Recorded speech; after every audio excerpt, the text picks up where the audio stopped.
Hello everyone, welcome back. So this is week 10 of the NPTEL course Experimental Biochemistry. This course is coordinated by Professor Das Gupta from the Department of Chemistry and Professor Dev from the Department of Bioscience and Biotechnology. And I am Biyas Mukherjee, a research scholar from the Department of Bioscience and Biotechnology. And in today's class, we are going to talk about nucleic acids and recombinant DNA technology. Okay, so this is a very important topic for any of your exams, and so please pay attention to today's class and let's talk about a lot of different subjects, and finally we will be discussing questions that are previous years GATE BT and GATE Excel questions. Okay, MCQs and MSQs. So let's begin with today's class. Okay, so recombinant DNA technology, also known as genetic engineering, is a set of molecular techniques used to manipulate and modify DNA sequences. This technology allows scientists to combine DNA molecules from different sources, creating new genetic combinations that do not occur naturally. Right? And recombinant DNA technology has numerous applications in biotechnology, agriculture, medicine, basic research, etc. So it is used to produce therapeutic proteins, develop genetically modified organisms or GMOs with desirable traits, create vaccines, study gene function and much more. So in today's age, recombinant DNA technology has applications in many disciplines, including providing better diagnostics, improved pharmaceutical products, personalized medicine, novel approaches to treat debilitating diseases and controlling pandemics. Okay, so resistant crop varieties are made which are genetically modified crops, improved yield, increased shelf life of these GMOs, environment friendly fertilizers and biopesticides, and recombinant plants. Okay, so biofuels, biopolymers, food, recombinant proteins, vaccines, chemicals, etc. are made using RDT plus drug discovery, nutraceuticals, etc. So there are so many different applications of RDT, and that tells us how important RDT is in today's world. Okay, so let's learn about the different strategies of RDT. So what exactly happens in RDT? So in RDT, there is this host organism and there is a vector. So what is a vector? Vector is a genetic material into which our gene of interest is inserted and integrated into it, and this is inserted into the host cell organism, and modifications can be made in the gene of interest, and then finally the gene of interest within that vector multiplies inside the host organism, and the host organism is made to multiply so that we can obtain it in larger quantities, and finally it is retracted, right? So there are different steps, we will look at them. So the foreign DNA and the plasmid, basically this insertion process utilizes restriction enzymes. So these restrictions enzymes, they have these specific sequences at which they cleave, and we will talk about all of these in details. So these cleavages are made and the gene of interest is inserted within this vector, and then it is ligated so that it becomes one whole DNA molecule once again, and then it is put back into the host cell organism. Okay, and this is made to amplify and multiply. Okay, so now the different steps of RDT, starting with isolation. So DNA fragments containing desired gene or genes are isolated from the source organism. Next is cutting. So in between there can be modifications that can be made to this gene of interest, and then comes cutting. So enzymes called restriction endonucleases are used to cut the DNA at specific sequences, producing fragments with sticky ends that can easily bind to the complementary sequences. Now what are these sticky ends? One second, give me a minute please.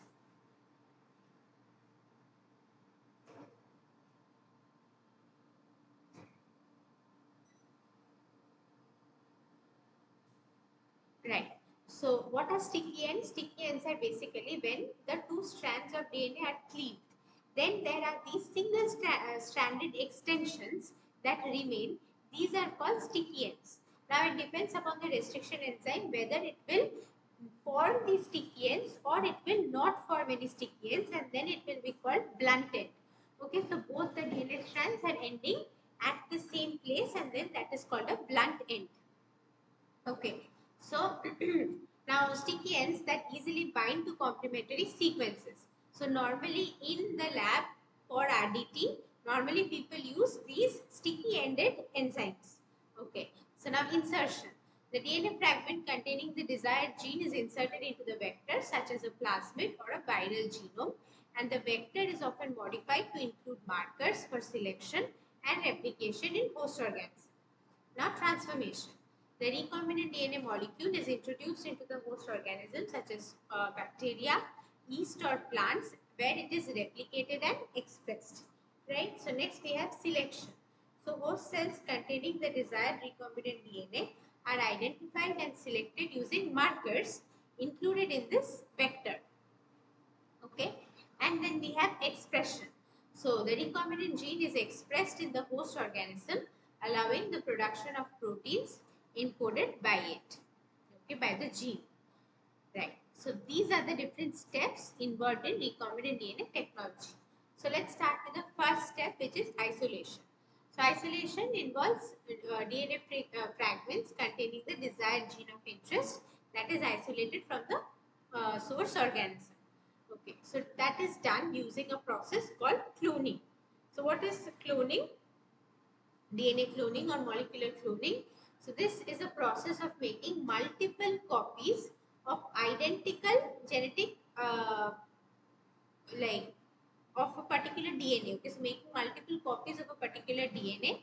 In a typical DNA cloning procedure, the gene or the DNA fragment of interest, perhaps a gene for a medically important human protein, or it can be for anything. Okay, so for any particular function, this particular gene is selected. Then primers are designed against this. So what is a primer? This is a oligonucleotide. It is a single stranded stretch of only a few oligonucleotides. Let's say around 20 or 30 oligonucleotides. And these are made to sit on that gene.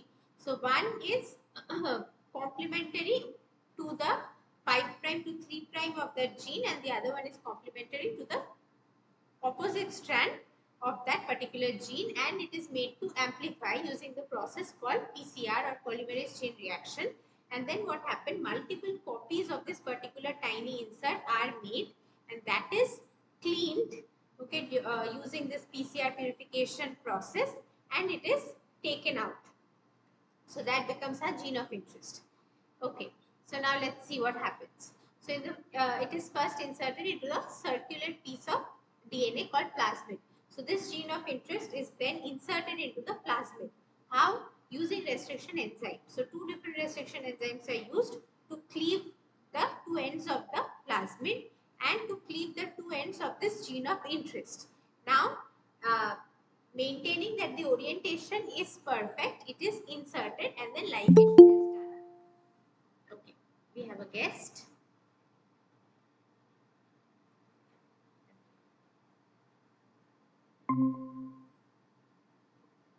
Okay, hello, we are talking about recombinant DNA technology today. Alright, so let's carry on. So this insertion is done using enzymes that cut and paste DNA and produces a molecule of recombinant DNA.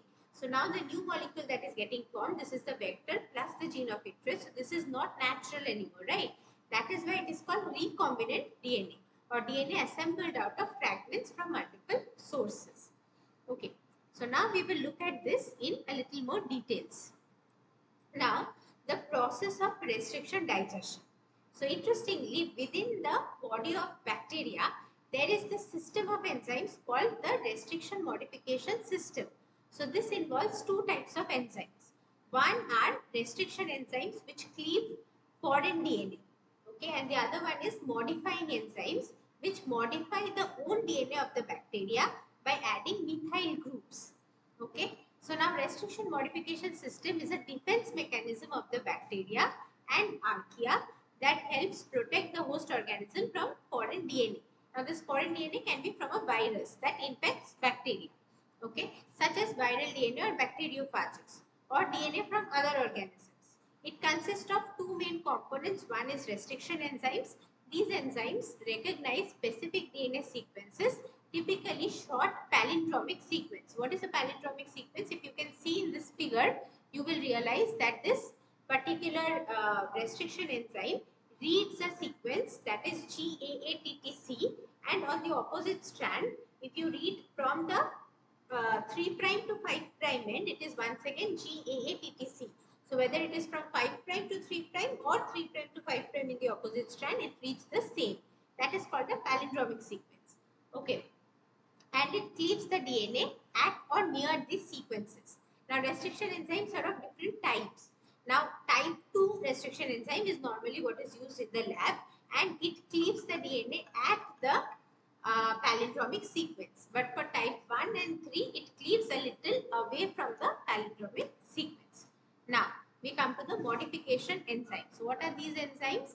These enzymes methylate the host DNA at the specific recognition site, protecting it from cleavage by the corresponding restriction enzymes.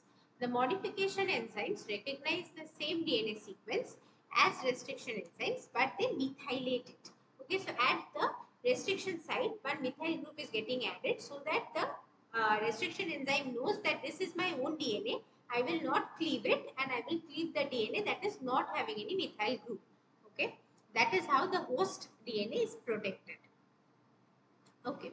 So now the different types of restriction enzymes. Okay. So the modification enzymes methylates the host DNA at the specific recognition site and protects it from the cleavage. When foreign DNA such as viral DNA enters the host cell, it is not methylated and lacks protection. The restriction enzyme recognizes this unmethylated foreign DNA and cleave it at specific site, rendering it non-functional. So this system acts as a defense mechanism against foreign DNA and viruses, right? So now we will look at the features and biochemical properties of the different types of restriction enzymes. So type 1 to type 4, there are 4 different types of restriction enzymes. Okay, the most commonly used are type 2 restriction enzymes. That is because they are a single subunit. So two identical subunits are there. One is endonuclease subunit and the other one is methyl transferase subunit. So this uses Mg2 plus as cofactor, and it usually it cuts at the recognition site. So these are the main things because of which this is used. Plus no DNA translocation happens. Okay, so that makes it a very good characteristic for this particular type 2 restriction enzyme to be used so widely in laboratories. Okay. Now once the cut is made, we will have to make sure that it ligates with the vector. This gene of interest ligates with the vector. So how is ligation happening? Okay, so there are enzymes for this ligation. Now, inside the body of the bacteria, there is E. coli DNA ligase, which will help in the ligation. Otherwise, you can also use a bacteriophage derived ligase, which is called T4 DNA ligase. Okay, so we are going to talk about both of these. Now, DNA ligase is an enzyme that plays a crucial role in DNA replication, repair and recombination process. Its function mainly is to catalyze the formation of phosphodiester bond between adjacent nucleotides in DNA strands, sealing breaks in phosphate sugar backbone. This process is essential for joining DNA fragments together during DNA replication, repair of DNA damage, and creation of recombinant DNA molecules. Now, mechanism of action. One is adenylation. Okay, so DNA ligase first catalyzes the adenylation of itself using ATP as a substrate. This results in the formation of a covalent intermediate where AMP is attached. Okay, so where AMP is, one second, attached to a lysine residue within the ligase enzyme, binding. The ligase enzyme then binds to the nick or gap in the DNA double helix where ligation needs to occur. The next one is transfer of AMP. So the AMP moiety attached to the ligase enzyme is transferred to the 5' phosphate group of the DNA strand that contains the break. The last one is ligation step. So the DNA and the ligase catalyzes the formation of a phosphodiester bond between the 5' phosphate and the 3' hydroxyl group of adjacent nucleotides, sealing the nick in the DNA backbone. Okay. Now in the next slide we will see the figure. Okay. Now you give me a minute. I will be back. I have to go for a work right now, for some work. I'll be back within a minute. Okay.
So I'm back.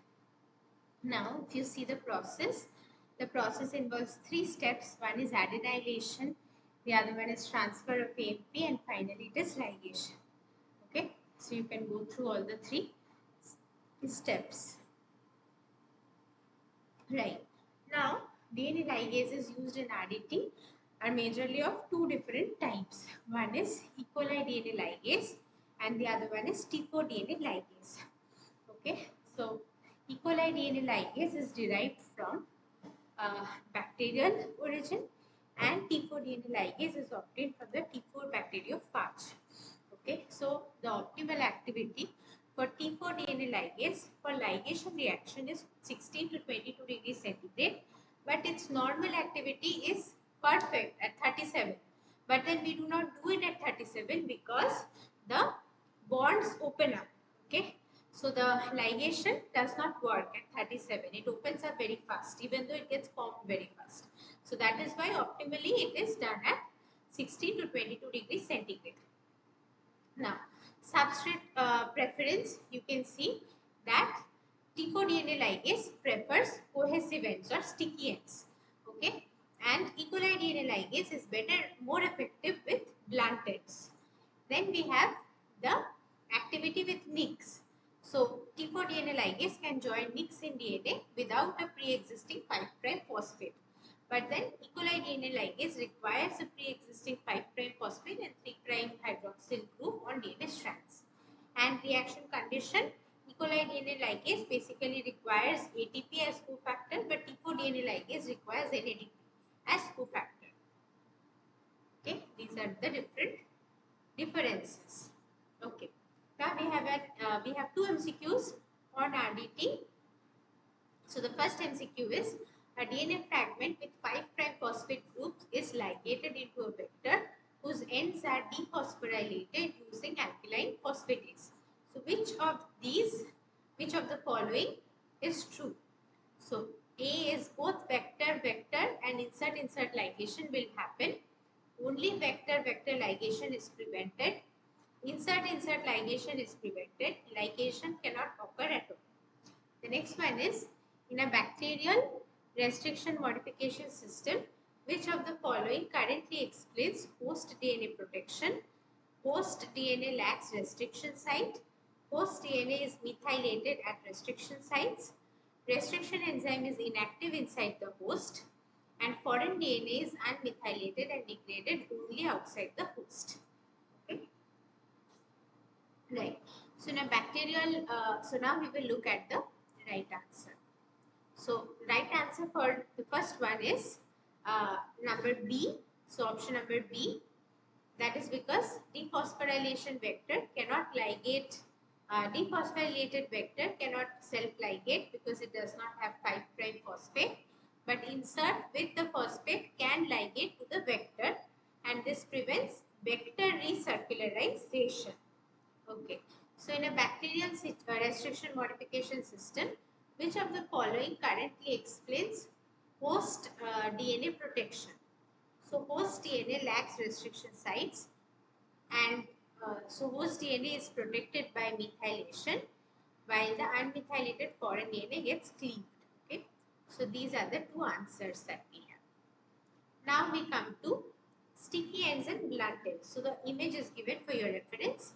And the question is, which of the following statements regarding restriction enzymes is correct? So, A, sticky ends always ligate with higher specificity but not higher efficiency. Blunted ligation is more efficient than sticky end ligation. Sticky ends facilitate base pairing prior to ligation. Blunt ends cannot be ligated. Okay. Let's look at the right answer. So, the right answer is sticky ends facilitate base pairing before ligation and that is why it is more efficient and it is also an easier method to go for. Okay. So, sticky ends form hydrogen bonds. This increases efficiency and specificity. Right. So, now what are the 2 different restriction enzymes often used in cloning? A, to increase the mutation rate to allow ligation without ligases. to ensure insert goes in a specific orientation to prevent transformation. Understood? So, one of the major important things is that firstly, self-ligation must be prevented. So, if the two sticky ends are complementary, there is a possibility that the vector will self-ligate. So, we have to prevent that. The other one is that the orientation in which the gene of interest is entering, it shouldn't get reversed. It should be this proper orientation. Okay, so two different enzymes create non-compatible ends, ensuring directional cloning. Now, transformation and competence. So, transformation is the process in molecular biology where foreign DNA is introduced into bacterial, yeast or other cells. A competent cell refers to a bacterial cell that has been treated to increase its ability to take up foreign DNA during transformation. So, competent cells are typically prepared by subjecting bacterial DNA to certain environmental conditions or chemical treatments that disrupt the cell membrane and allow foreign DNA to enter into the cell more easily. Okay, so you can see that in chemical transformation we use CaCl. Okay, so chemically competent cell is there. So what is competence? Competence is the ability of the cells to take up foreign DNA into their body. Okay, so incubation, and then what happens? You introduce the plasmids using heat shock. So you heat it at 42 degrees centigrade for 30 seconds and then also add calcium chloride into the media. So what happens? Tiny pores appear on the surface of the bacteria, and through these pores the plasmid enters, and then there is recovery. So the bacterial membrane is once again resealed. Okay, so then there is electroporation. So in this case, what is happening? You are passing electric shock at around 15 kilovolts per centimeter for 5 microsecond pulses. It is passed, and then again pores appear on the membrane of the bacteria, and through this the plasmid enters. So that is chemical transformation and electroporation.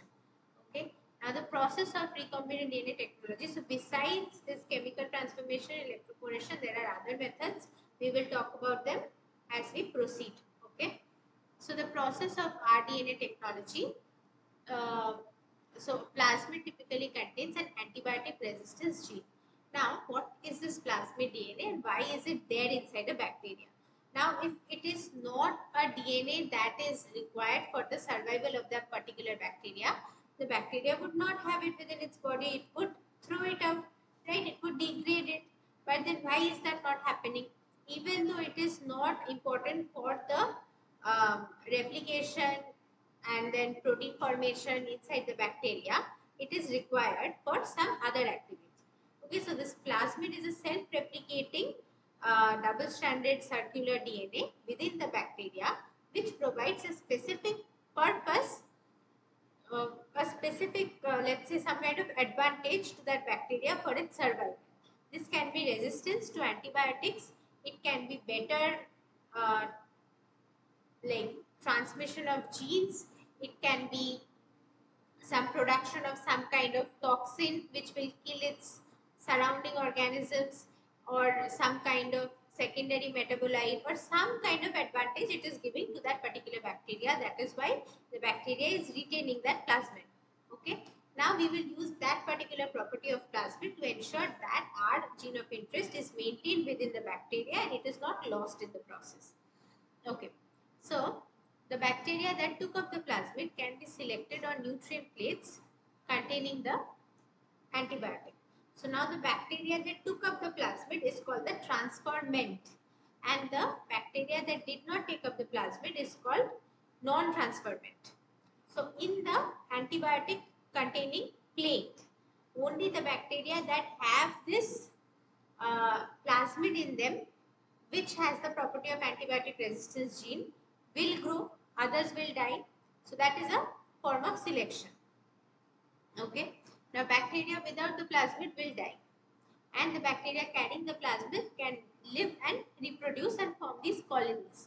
So each surviving bacteria will give rise to a small dot-like group called colony of identical bacteria that all carry the same plasmid. So bacteria without the plasmid will die. Each bacterium with a plasmid makes a small colony of its own. Okay. Now, the process of RDNA technology also involves a lot of other things. Okay. Now we have learnt about Lac-operon. So what is operon? Operon is a group of genes that are under the control of the same promoter and same operator and same inhibition mechanism as well. Okay. So cloning DNA into bacterial plasmid allow the bacteria to serve as factories for making large quantities of plasmids of interest. Now, what is the role of this AMPAR? AMPAR is ampicillin resistance gene and lacZ gene. So, what is lacZ? If you remember this Lac-operon, there were three genes, three structural genes, right? So, lacZ produces a particular enzyme called beta-galactosidase. What is its role? We will look at that in the next slide. Okay. So if you look at this figure, you will see the entire process of cloning is explained to you in this particular figure. Okay. So you can go through this figure and you can understand what cloning is. So everything that we are talking about right now, that entire thing is given in one diagram, in one figure. Okay. So we will talk about this in more details. Okay. Now see. Inside this nuclear genome, inside the genome of the bacteria, there is a specific part that has been taken from lambda DE3 phage, which is a virus, and this region contains this operon, and in the structural gene of the operon, replacing that structural gene, T7 RNA polymerase gene has been inserted. Now what happens when this Lac-operon gets activated, this T7 RNA polymerase gets formed and the T7 RNA polymerase comes and binds to this T7 promoter DNA which is there in the plasmid, and downstream to it is the gene of interest. So this T7 RNA polymerase comes and ensures that your gene of interest is expressed. So that is all about gene expression and recombination protein formation in DL21 with DE3 lysogen. What is a lysogen? Lysogen is the bacteria which contains the part of the viral DNA. Okay. Now, once you have selected that, okay, so these are my transformants and the non-transformants are dead. Now, from the transformants, how are you going to select which bacteria contain the plasmid with the gene of interest? Because there can be the plasmid which is self-ligated plasmid also. It might not have the gene of interest, but then also that plasmid will survive, right? That bacteria containing that plasmid will survive. So how will you select the recombinants and the non-recombinants from the transformants? So for that we have the screening strategies.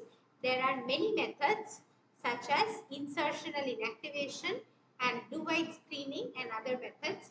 So we are going to talk about blue-white screening right now. Okay. So what is this blue-white screening? Now scientists have devised this very interesting method where you can see that all the blue colonies and the white colonies that we see in this plate, in this agar plate, so all the blue colonies are actually the non-transformants and the white colonies are the transformants. Okay, so no insert means blue colonies, and insert outside the lacZ, that means the insert has entered but in a different area, that is also giving me blue colonies, but insert within the lacZ, that is giving me white colony. Okay, so what is lacZ? lacZ is a gene that produces beta-galactosidase enzyme. Now see, the plasmid vector is there, we have the foreign DNA, and there is a specific mutation in the Lac-operon of the T3 region of this bacteria. Okay, in the genome of the bacteria there is a particular mutation. Now see what is happening. So we will talk about that in details right now. Okay, so blue-white screening is a selection technique used to distinguish recombinant clones with insert DNA from non-recombinant clones, that is empty vector, using lacZ gene system. Okay, so now this beta-galactosidase is an enzyme that is encoded by the lacZ gene of the lactoperon, and its function is basically hydrolyzation of beta galactosides. Okay, so the natural function is lactose is broken down into glucose and galactose by beta galactosidase. Okay, now the functional enzyme is actually a tetramer, so it has 4 subunits. So each subunit is around 1000 amino acid long. So this can be split into 2 functional fragments. Alpha fragment, which is the N-terminal part, and the omega fragment, which is the rest of the protein. Okay. Now the active enzyme, if the enzyme is active within the bacteria, it gives blue color. But if the enzyme is inactive within the bacteria, it gives white color. Okay. Now the substrate normally used is lactose, but in the lab the substrate used is X-gal. Okay. So individually they are inactive, but together these alpha and omega forms a functional enzyme. Now the reaction is beta galactosidase hydrolyzes X-gal to give galactose plus a compound, and this compound is blue in color. The indoxyl intermediate gets oxidized and forms insoluble blue dye. Okay, the name of the dye is also given for you. Now, what is happening and why it is happening, so we will look at that. Okay, now there is something called alpha complementation. So what is this? So alpha complementation is a phenomena in which a defective beta galactosidase, that is missing alpha fragment, regains activity when the alpha fragment is supplied separately. Okay, so the host cell, that is E. coli DH5 alpha, has this lacZ with M15 mutation. Okay, there is a particular mutation in this basically lacZ gene within the genome of the DH5 alpha bacteria. So it produces only the omega fragment, which is incomplete enzyme. Now the plasmid contains lacZ and it codes only for the alpha fragment. So it carries this lacZ alpha fragment. Now what happens inside the bacteria, if the plasmid enters into the bacteria along with that gene of interest, then what happens, this contains this multiple cloning site inside the alpha gene. So in the alpha gene there is this multiple cloning site. So what happens, if your gene of interest is successfully cloned into the multiple cloning site, then what happens, this alpha gene gets disrupted. So inside the bacteria only the omega fragment is getting formed, alpha fragment is not getting formed, therefore we are getting white colonies. But in case there is no insertional inactivation, this process is called insertional inactivation. So if you are inserting a particular gene within the multiple cloning site, then the inactivation of this alpha gene is happening, and that is how you're getting insertional inactivation, and that is why you're getting white colonies. If there would be no insertional inactivation, you would get blue colonies because the enzyme would be functional, and in the presence of that substrate it would form blue colonies. Okay, so scenario 1, no insert, that is non-recombinant, alpha fragment is intact, alpha plus omega fragment combine, and the functional enzyme is formed. Beta galactosidase is produced. Now X-gal is cleaved and the blue colonies are produced. Now scenario 2, that is insert is present, that means it is a recombinant. So what happens, insert disrupts the lacZ alpha gene, insertional inactivation happens, no alpha fragment is produced, no complementation happens, and the enzyme is inactive. So X-gal is not cleaved and white fragments are obtained. So role of IPTG, IPTG is actually the inducer. So IPTG mimics lactose, but it is not degraded and it induces the lactoperon. So lacZ expression happens and continuous production of beta galactosidase happens. Now we have MCQs on this. Okay? A cloning vector contains both ampicillin resistance and lacZ alpha fragment. Insertion of the foreign DNA at multiple cloning site results in blue colonies on the X-gal plate, white colonies on the X-gal plate, ampicillin region of replication. Okay. The next question is, a researcher clones a gene into a plasmid vector carrying both ampicillin resistance and tetracycline resistance. The foreign DNA is inserted within the tetracycline resistance, right? So then insertional inactivation will happen for tetracycline resistance, right, but not for ampicillin resistance. So after transformation, the cells are first plated in ampicillin, then the replica plate is plated onto tetracycline. Which of the following correctly identifies the recombinant colonies? Recombinant colonies, okay? So colonies that grow on both ampicillin and tetracycline, colonies that grow only on tetracycline but not ampicillin, colonies that grow on ampicillin only but not tetracycline, and colonies that do not grow on either plate. So the right answer would be white colonies, because remember, insertion disrupts lacZ alpha, no beta galactosidase activity is happening. So white colonies is due to blue-white screening. Okay, and for the next question, the answer is C. Why is it C? Because in the ampicillin plate, all the transformants will grow, right? So all the transformants grow. But how to select the recombinants? There will be insertional inactivation of the tetracycline resistance gene, and that is why all the bacteria that are recombinants, they will die in the tetracycline plate. But in the replica plate, you have their replica, you have their copy. So you pick from there, and those are the transformants. Sorry, those are the recombinants, right? Now we have gene expression and recombinant protein production. So once we have found that a bacterial colony with the right plasmid, we can grow in a large culture of plasmid bearing bacteria. Then we can give the bacteria a chemical signal, that is IPTG, and instruct them to make the target protein. Okay, and within the bacteria, gene is transcribed into mRNA. mRNA forms the translated protein. Okay, so protein of interest is formed. Now there are multiple tables in this PPT, and each table is for something very important. For example, all enzymes used in RDT, all the gene transfer techniques in RDT, all the different vectors that are used in RDT. So there are different tables. Okay, go through all of these tables, because all of these tables are very important for your MCQs. Okay, we'll start with this one. So all the enzymes used in RDT. So restriction endonucleases, for example, EcoR1 and HIN3. So they cut at specific recognition sequences, and they generate compatible ends for cloning, that is sticky or blunt ends.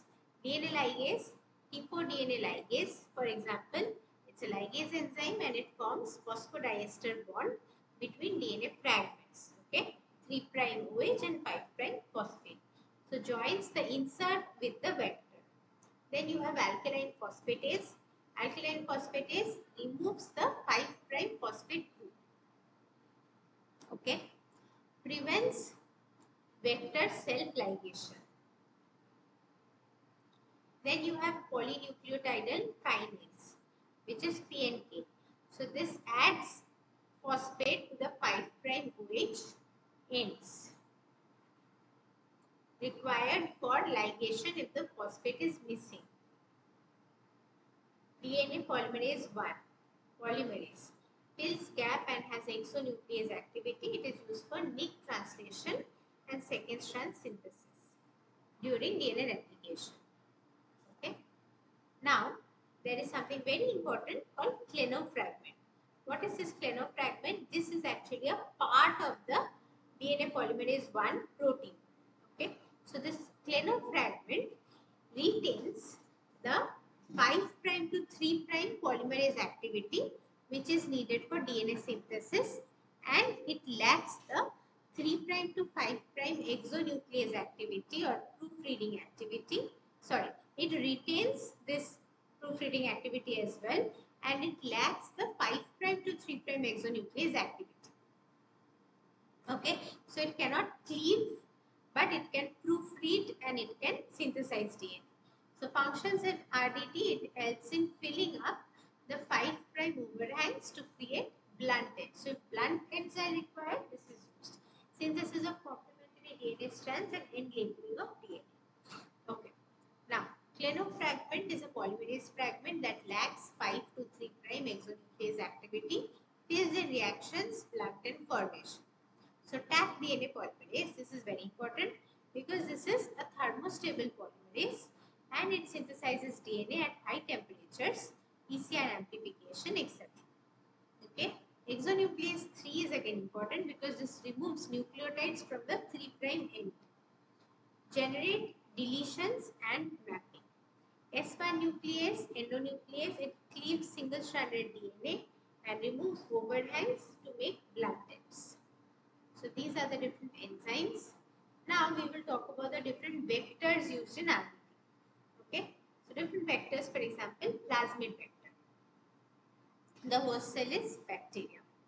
Okay. They can carry 0.1 to 10 kb capacity of insert. Normally the inserts that we use in our laboratory are less than 1 kb. Okay. So 0.1 to 10 kb insert they can carry. Bacteriophage lambda. So 10 to 20 kb insert. Okay. And linear DNA efficient infection, genomic libraries and cloning medium sized fragments. Cosmids. What is a cosmid, by the way? It's a plasmid but a modified one. Okay. So cosmid can carry 35 to 45 kb. So it's a plasmid plus lambda cos size. So genomic library construction larger insert than plasmids. Phagemids. What is phagmid? T4 bacteria. So these are containing the bacteriophage origin, but they are plasmids. So 5 to 15 kb they can carry. Single-stranded DNA production, sequencing and mutagenesis. Okay. Then you have bacterial artificial chromosomes. So this is 100 to 300 kb. Based on F factor, low copy number, large genomic DNA cloning and genome projects. Yeast artificial chromosome. So 200 to 1 MB, 200 kb to 1 MB, yeast origin and telomeres and centromeres. Okay. Now, cloning very large DNA fragments and genome mapping. Next we have PARC. So what is this? This is P1 derived artificial chromosome based on P1 patch, 70 to 100 kb, genomic libraries alternative to BAC. Okay. Now expression vectors, 1 to 10 kb insert is only allowed. So strong promoter and ribosome binding site. Protein expression in host such as E. coli, yeast and mammalian cells. Shuttle vectors, 5 to 20 kb, it can replicate in 2 hosts, for example E. coli and yeast. So gene transfer between organisms is done. Viral vectors like retrovirus, adenovirus, 5 to 30 kb, high efficiency delivery used for gene therapy and transduction in eukaryotic cells. PI plasmid, that is tumor inducing plasmid, 10 to 30 kb from Agrobacterium-mediated and plant genetic engineering is done using this. And finally we have human artificial chromosome, and this can contain more than 1 MB size of DNA insert, and functional genomics and gene therapy research is done using this. Okay. Now all the methods of gene transfer used in RNA. Okay.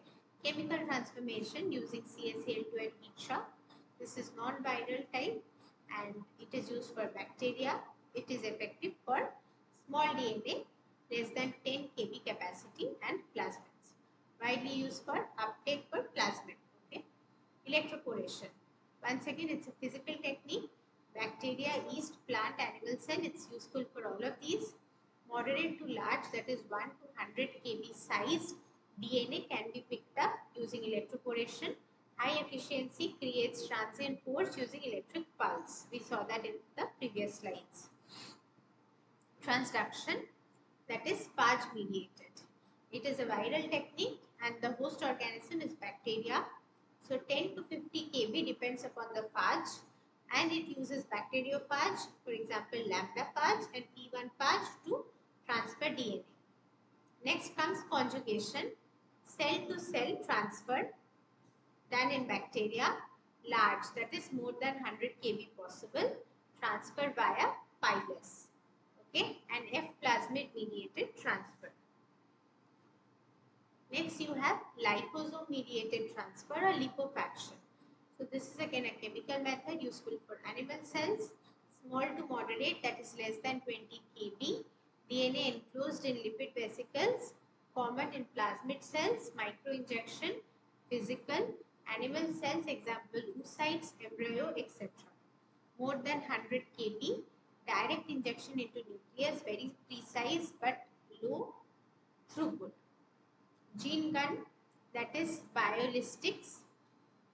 Okay, it's a physical technique useful for plant cells and some animal cells. 1 to 50 kb DNA and sugar coated, DNA coated gold and tungsten particles are shot into the cells.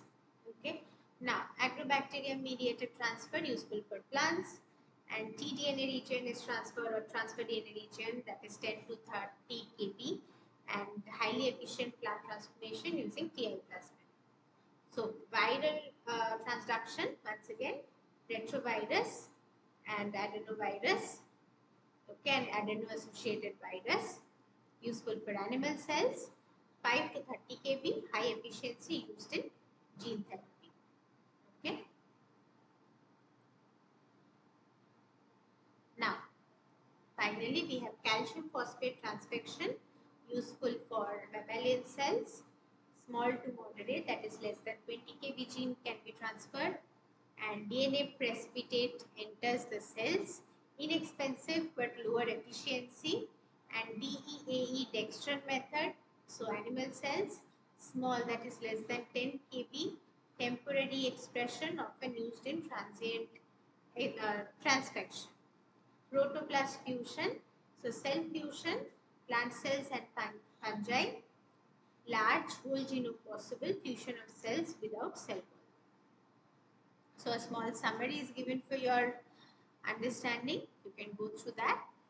Now we will start with the assignments. Okay.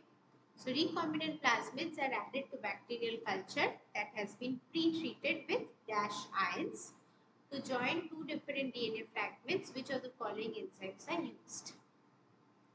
So we will look at the right answers. So the first one, it is calcium 2+. The competent cell is treated with a divalent cation of a specific concentration like calcium ion to increase the pore size in the cell wall and make it more permeable to DNA. To join two different DNA fragments, the enzyme used is ligase enzyme. Okay. Now, the process by which this plasmid or vector is inserted into the host cell is called dash. Then we have a match the following question. So gene of interest, plasmid, clone and vector, and on the other side we have a small circular double-stranded DNA molecule that is distinct from the cell's chromosomal DNA. Organisms carry large identical gene.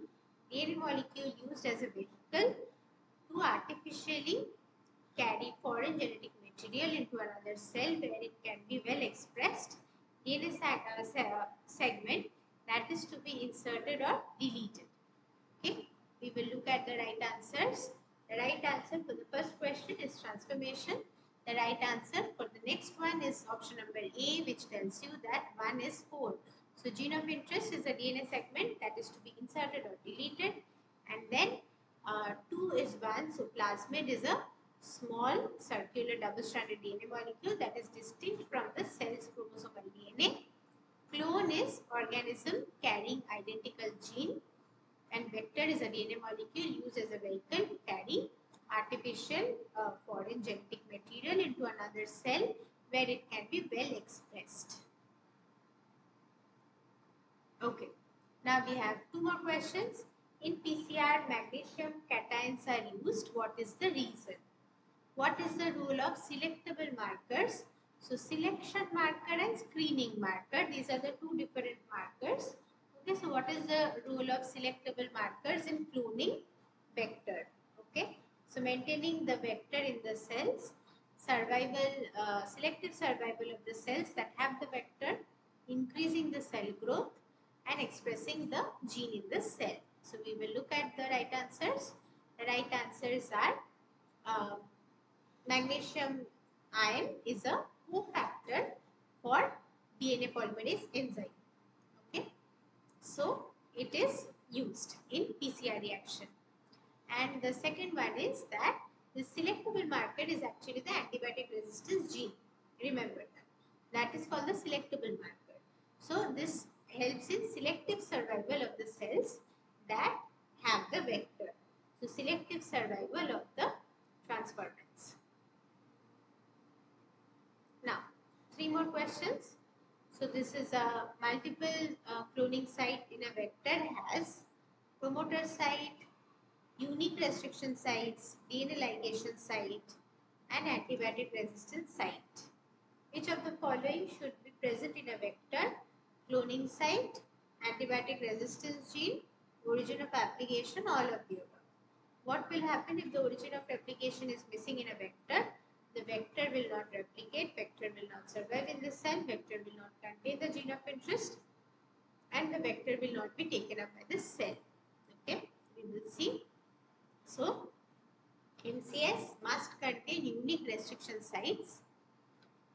Which of the following should be present in a vector? All of the above. What will happen if the origin of replication is missing in a vector? D, the vector will not replicate. Okay. Which of the following statements is or are true? DNTP mix consists of a mixture of restriction enzymes and primers. Exponential amplification of a gene can be done from very small amount of DNA. Thermostable DNA polymerase is absolutely necessary for PCR. Antibiotic resistance is achieved through the use of selectable markers. So only A is correct. 1 and 2 are correct. 1, 2 and 4 are correct. 2, 3 and 4 are correct. Which of these are correct? Let's find out. So D is the right answer. So 2, 3 and 4 are correct. DNTP mix is the mixture of ATP, GTP, CTP and DTP. Right? Or TTP. It is not DTP, it is TTP. So adenine, guanine, thymine and cytosine.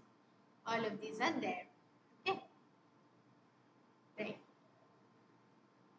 Now, in the mixture, PCR mixture, we have the buffer, tag DNA polymerase, DNA template, nucleotides, primers, etc. Okay, and of course Mg2+ ions.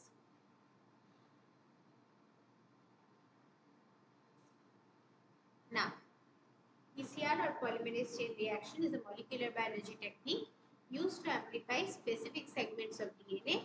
It involves a series of temperature cycles that enable the selective amplification of the target DNA sequence.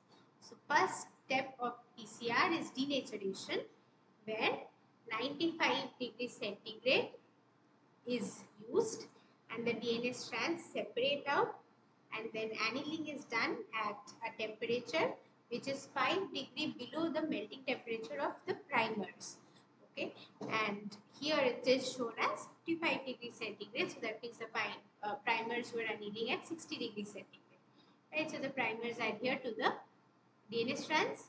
Then what happens? Extension is done. So extension is happening at 72 degrees centigrade. This is fixed for the enzyme that we are using. Okay, so Taq polymerase builds the complementary strands. And once again the cycle continues. So once again these complementary strands are separated out, primer binds, and then once again amplification starts. So question on RDT, choose the correct sequence of steps for PCR. Denaturation, extension, hold and annealing. Denaturation, annealing, extension, hold. Annealing, denaturation, extension, hold. Extension, denaturation, annealing, hold. Which of the following codon is not a stop codon? TAA, TAG, TGA and ATG.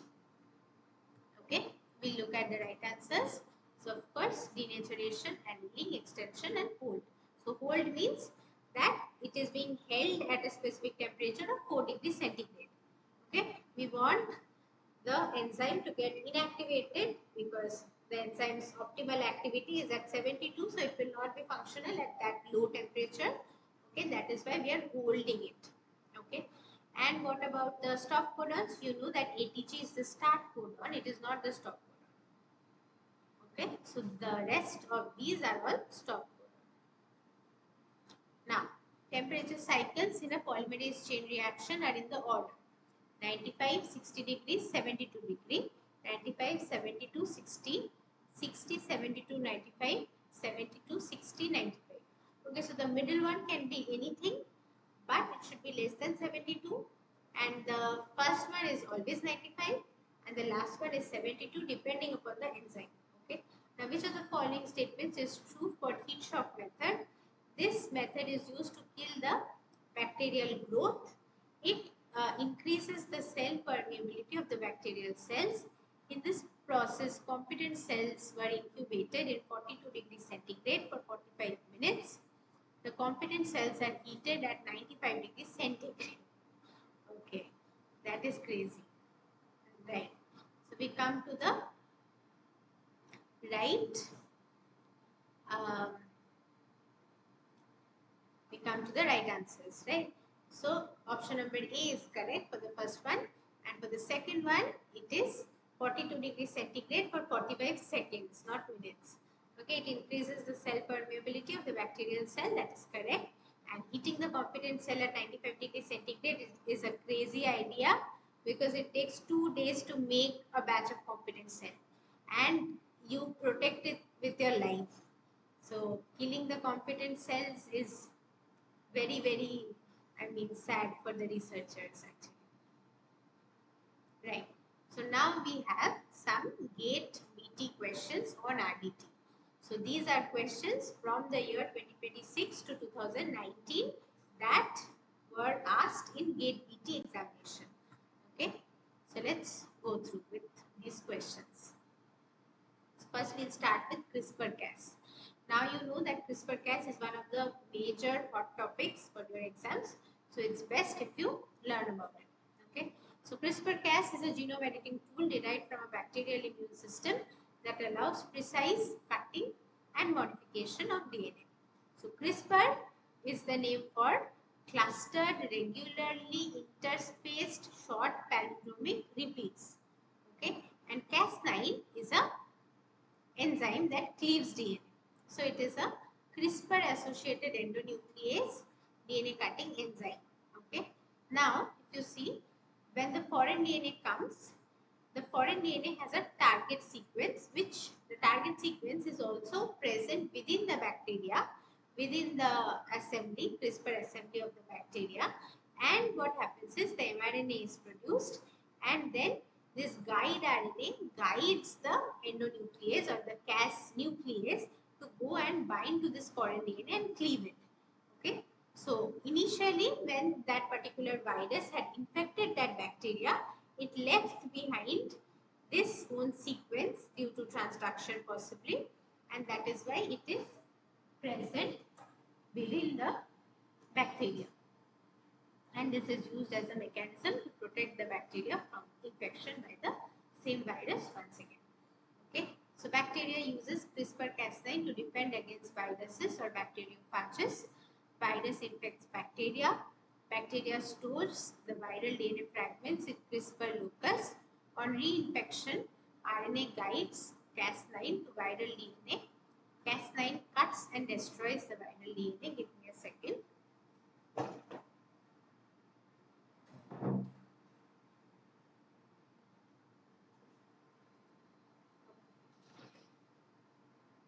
So, Cas9 protein endonuclease cuts double-stranded DNA. Guide RNA or gRNA, engineered RNA combining. So, cRNA is the target specific RNA, and trap RNA, this is the one that binds Cas9, and this is also called transactivating cRNA. Okay. So, guides Cas9 to the correct DNA sequence. Target DNA, it must contain complementary sequence to the guide RNA, and there is something called the PAM sequence. What is this PAM sequence? This is a protospacer adjacent motif. What is PAM? PAM is a short DNA sequence required for Cas9 binding, and commonly used Cas9, for commonly used Cas9 it is NGG, read from 5' to 3'. Without PAM, Cas9 will not cut. Okay. sgRNA is single guide RNA, so this is the one that is made artificially and everything else is natural. So what is this sgRNA? So we look at the mechanism of action first. So guide RNA binds to Cas9, complex scans the DNA for PAM. PAM is the sequence, the motif where it will cut, and gRNA base pairs with the target DNA. Cas9 creates double-stranded breaks. What happens after DNA cutting? Cell repairs the break using non-homologous end joining, that is error-prone, introduces deletions, insertions, etc. And this is often used for gene knockout. Okay. Now, homology or directed repair. So this is homology directed repair. This uses a template DNA. It is used for precise gene editing and knock-in. Now, this entire process is given to you in a little more details. So wild-type Cas9 nuclease site-specifically cleaves double-stranded DNA, activating double-stranded break repair mechanism. In the absence of homologous repair template, non-homologous end joining can result in indels, that is insertion and deletions, disrupting the target sequence. Alternatively, precise mutations and knock-in can be made by providing a homologous pair template, exploiting the homology directed repair pathway. Okay, so we can make mutations and change that DNA into the DNA that we require. So mutated Cas9 can make specific single-stranded nick. 2-sgRNA can be used to introduce a staggered double-stranded break, which can then undergo homology-directed repair. Okay, and this is how genome engineering is done. Now, so I'm going to read this. Okay, so we have two questions again. Which component of CRISPR-Cas9 or gene editing system is not of a natural origin? Cas9 protein, CRISPR repeats, PAM sequence, and sgRNA.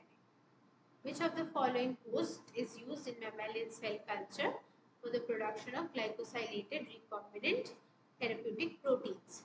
So if you remember, we had talked about the different cell lines, different hosts in one of our previous classes. Okay. One is Pichia pastoris, SF9 cells, Escherichia coli, and Chinese hamster ovary cells. Okay. The right answer is sgRNA, which is artificially made in the lab, and this is a fusion of CRRNA, that is target specific, and this tracer RNA, which is Cas9 binding. So this is tracer RNA. Okay. Now, which of the following host is used in mammalian cell culture for the production of glycosylated recombinant therapeutic proteins? So if you remember, Pichia pastoris is a yeast expression system. So of course, yeast expression system is not ideal for human protein glycosylation. Even though some glycosylation happens in yeast, it is not very ideal. Now you have SF9, which is an insect cell line taken from the baculovirus system, so definitely not going to happen. And E. coli, no PTMs happen in E. coli, so E. coli is definitely not the right answer. Chinese hamster ovary cell is widely used for monoclonal antibodies and therapeutic protein production, and this is the ideal one for glycosylated recombinant therapeutic proteins. Okay, because this is taken from a mammal. Now match the enzymes with the corresponding function. Primase, DNA dependent, primase, reverse transcriptase, RNA replicase, and DNA polymerase 3. So we had to one more question. Is which of the following vectors is used to clone a DNA fragment size which is 220 kb? Okay. Now, since this is very big, the right answers would be bacterial artificial chromosome and yeast artificial chromosome, not cosmid and not plasmids. Okay. Right. For the first one, it is PS4, so primase is DNA dependent RNA synthesis, and Q3. Q3 is reverse transcriptase is RNA dependent DNA synthesis. R is 1, that is RNA replicase, which is RNA dependent RNA synthesis, and S is 2, so DNA polymerase is DNA dependent RNA synthesis. DNA dependent DNA synthesis, right? So that is the full story.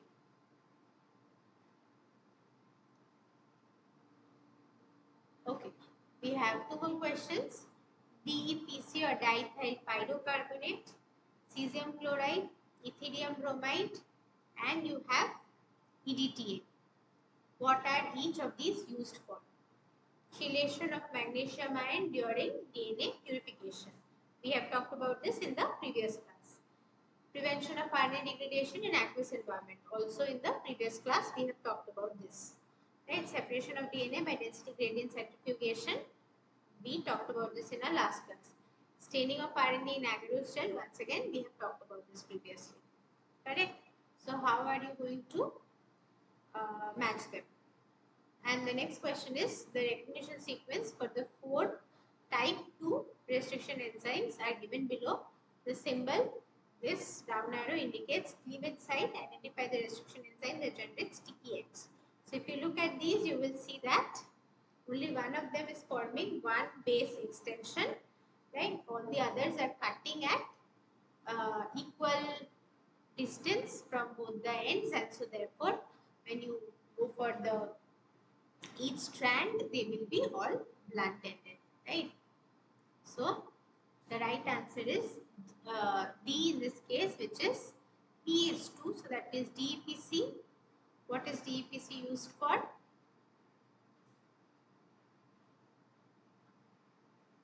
P is 2, so that is prevention of RNA degradation in aqueous environment. So DEPC cleaves RNases, right? And Q3, so cesium chloride, this is useful for separation of DNA by density gradient centrifugation. R is 4, yes, so ETPR is used for staining nucleic acids, and EDTA is used for chelation of magnesium ion during DNA purification. Correct? Okay. Now, we have a few more questions. Introduction of foreign genes into plant cells can be carried out using Agrobacterium, calcium chloride mediated plasmid uptake, Electroporation, and gene bank. For site-directed mutagenesis, which one of the following restriction enzyme is used to digest the methylated DNA? KPN1, DPN1, ZO1, and MLD1. The enzyme which adds phosphate groups to the free 5' terminus of a DNA sequence is adenosine kinase, alkaline phosphatase, polynucleotide kinase, and terminal deoxynucleotidal transferase. Okay, we'll look at all the right answers. So, effective for plant cell is Agrobacterium. Okay, if it would be an MCQ, please only go for Agrobacterium. Besides that, you can also go for Electroporation and gene gun, but the most efficient would be Agrobacterium. Okay, now the next one is DPN1 and the last one is polynucleotidal kinase. Then you have a very simple question, okay, and it is that a 1.2 kb DNA fragment was cloned into BAM-H1 and EcoR1 site located on a 2.8 kb cloning vector. The BAM-H1 and EcoR1 sites are adjacent to each other on the vector backbone. The vector contains an ZO1 site located 300 base pair upstream of the BAM-H1 site. An internal ZO1 site is present in the gene sequence as shown in the figure. The resultant recombinant plasmid is digested with EcoR1 and ZOH1 and analyzed through 1% agarose gel electrophoresis. Assuming complete digestion with EcoR1 and ZO1, the DNA fragments in base pairs visible on the agarose gel will correspond to. Okay, so the gene of interest is shown. It is having one ZO1 site plus the plasmid has one ZO1 site. So if you cleave at ZO1 and BAM-H1, then how many different? So you're cleaving at an internal ZO1 is there, right? So complete digestion using EcoR1 and ZO1. So yeah, so you're cleaving with EcoR1 and ZO1. Then how many fragments will be there? Okay. So the right answer is what?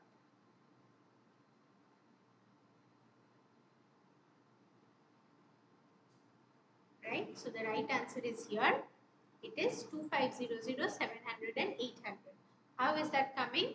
1200 minus what? So this 2800 minus the this particular fragment, that is 300. That gives you 2800.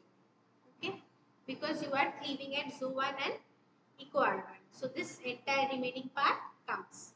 Plus there is an internal ZO1. So this one tiny cut will be there from this particular ZO1 site to this particular ZO1 site. That is one small 500 base pair cut. So this, wait 1 second.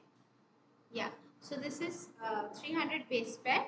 So this so one will come as 700. The other one is 800. Why? Because the insert is 1.2. Correct. So since the insert is 1.2, so that means 1.2 minus 500. So that is giving you 700. So this region between ZO1 and EcoR1, this region is coming, and it is 700. And then there is one more fragment which is giving you 800. So how is that coming? That you have to calculate, and that is how you are getting that. Okay.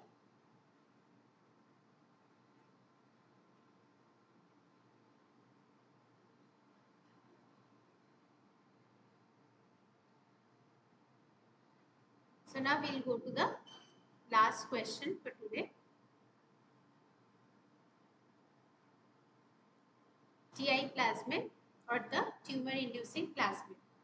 The TI plasmid is a large plasmid found in Agrobacterium tumefaciens that naturally transfers DNA into the plant cell. So Agrobacterium tumefaciens infects the plants at the wound site, transfers part of its plasmid DNA into the plant genome and causes the disease, crown gall disease, that is by tumor formation. Okay.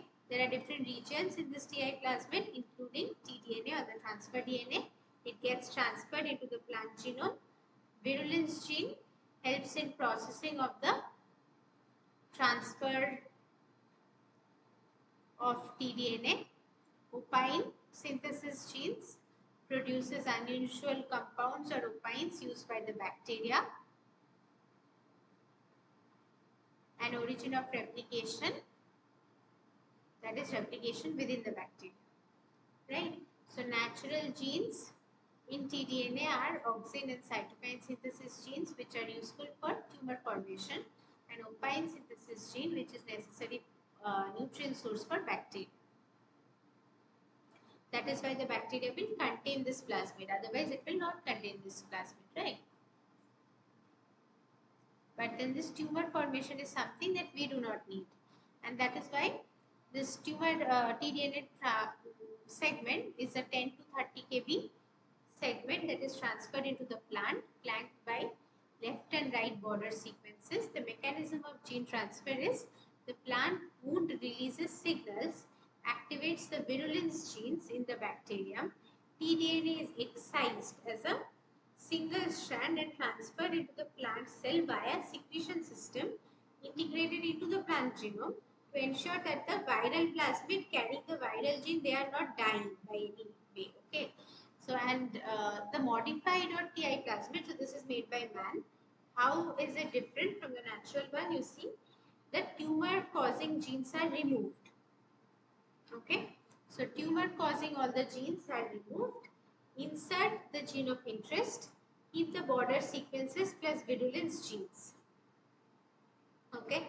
Now, so basically auxin and cytokine region, that gene is removed, and result is the plant is genetically modified.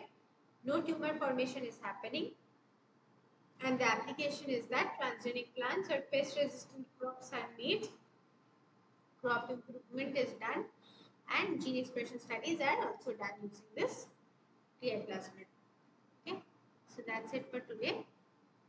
These are all the references, and thank you for paying attention to today's class, and that's it.